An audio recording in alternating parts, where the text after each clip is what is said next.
Welcome back and thank you for staying with us. To more news now, the government has begun the land acquisition and compensation process for residents affected by the construction of the Nithi River Bridge in Nithi County.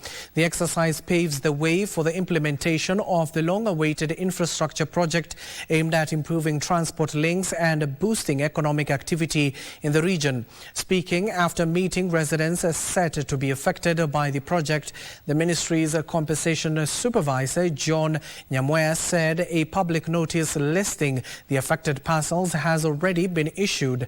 Nyamwea called on landowners to present themselves for verification within 2 weeks, saying the process will ensure compensation is paid to the rightful beneficiaries in line with the law. The ministry says the construction works have been allowed to begin on the lower section of the project near the river, where land acquisition has already been completed, even as verification continues in other areas.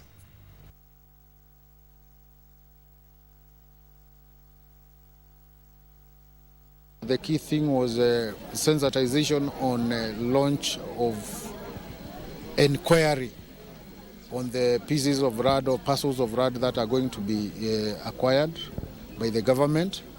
The inquiry exercise will begin from tomorrow, 5th, up to 17th of this month.